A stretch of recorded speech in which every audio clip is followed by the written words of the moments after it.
Have you ever stopped in the middle of an ordinary day and wondered whether anything around you is actually real? The coffee cup in your hand, the blue sky above you, the memories you call your past, even the voice inside your own mind. What if all of it is nothing more than a carefully constructed experience? Not necessarily a computer simulation, but a simulation created by your own brain. Welcome. Today, we're going to explore one of humanity's oldest and strangest questions. Is reality truly real, or are we living inside an illusion? This audiobook isn't here to convince you of any belief.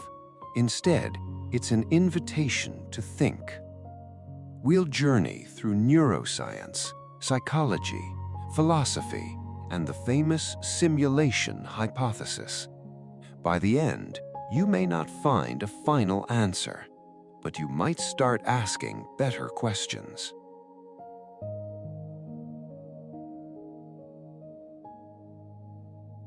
Let's begin with something surprising.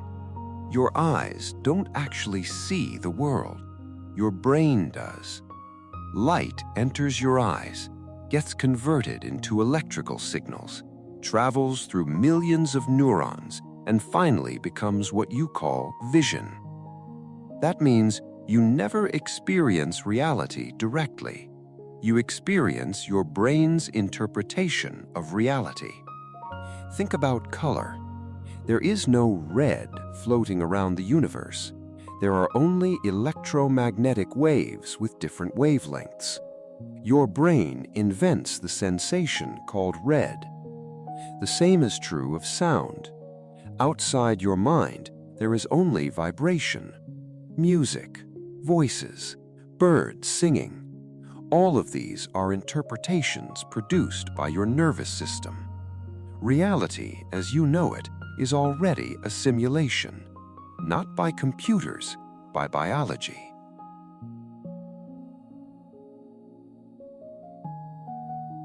Modern neuroscience suggests something even stranger. Your brain isn't simply reacting to the world, it's predicting it. Every second, your brain builds a model of reality before sensory information even arrives. Then it compares its prediction with incoming data. Most of the time, you're not seeing reality. You're seeing your brain's best guess. This idea is known as predictive processing. It's incredibly efficient. Without prediction, you wouldn't even be able to catch a ball, recognize a face, or finish someone's sentence. Your mind constantly fills in missing information. Reality isn't downloaded, it's generated.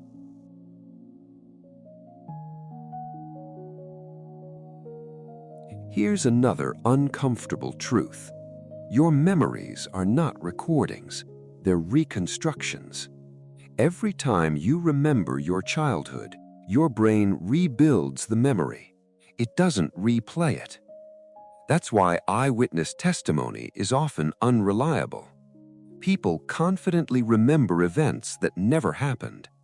Psychologists call this false memory.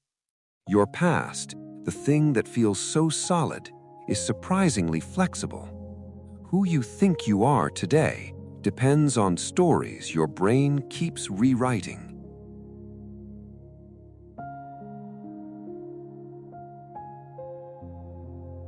More than 2,000 years ago, the Greek philosopher Plato imagined prisoners chained inside a cave.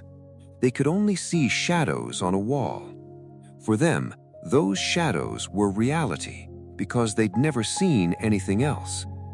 One prisoner escaped. He discovered sunlight, trees, mountains, the real world. When he returned, nobody believed him. Plato wasn't talking about caves. He was talking about us. How do we know we're not mistaking shadows for truth?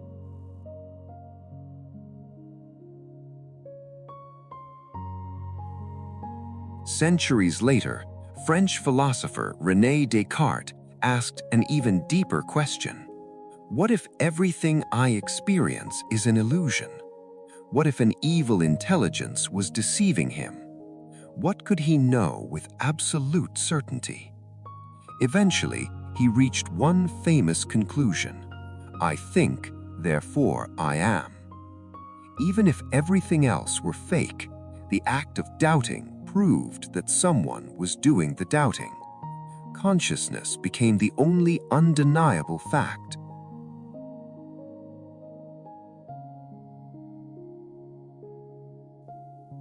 Now we enter modern philosophy.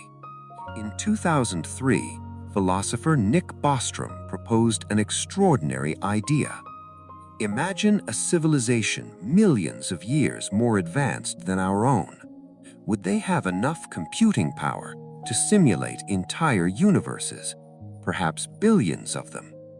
If they could, then simulated people inside those worlds would believe they were real, just like we do. Bostrom argued that one of three possibilities must be true. Either advanced civilizations never survive, or they never build realistic simulations, or we are almost certainly living inside one. Notice, this isn't proof, it's a philosophical argument. There is still no scientific evidence that we're living in a computer simulation, but the question refuses to disappear.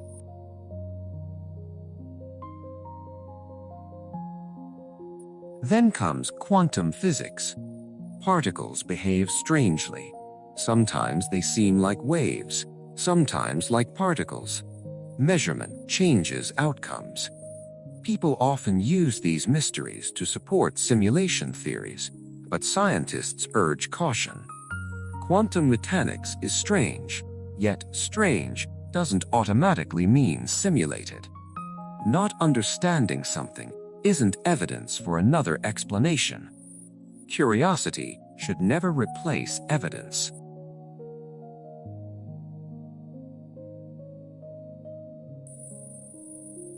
Perhaps the greatest illusion is you.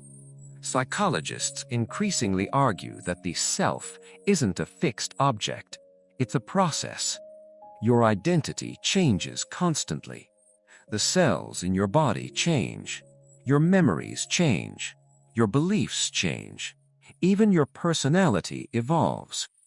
The you reading these words isn't exactly the same person who woke up this morning. The brain continuously updates the story called me. Maybe identity itself is another simulation.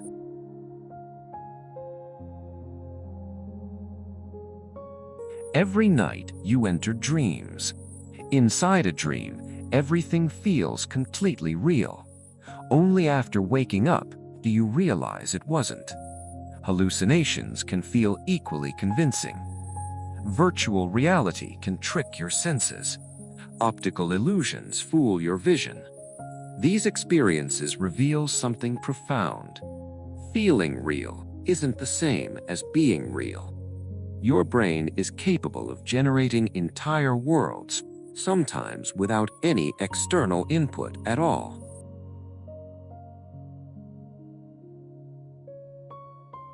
Imagine for a moment that tomorrow scientists somehow proved we are living inside a simulation. What changes? Would love become meaningless? Would kindness lose value? Would music stop moving your heart? Would grief hurt less? Probably not. Experience remains experience. Pain still hurts. Joy still heals. Whether reality is physical, biological, or simulated, your choices still shape your life. Meaning doesn't come from the universe. Meaning comes from consciousness.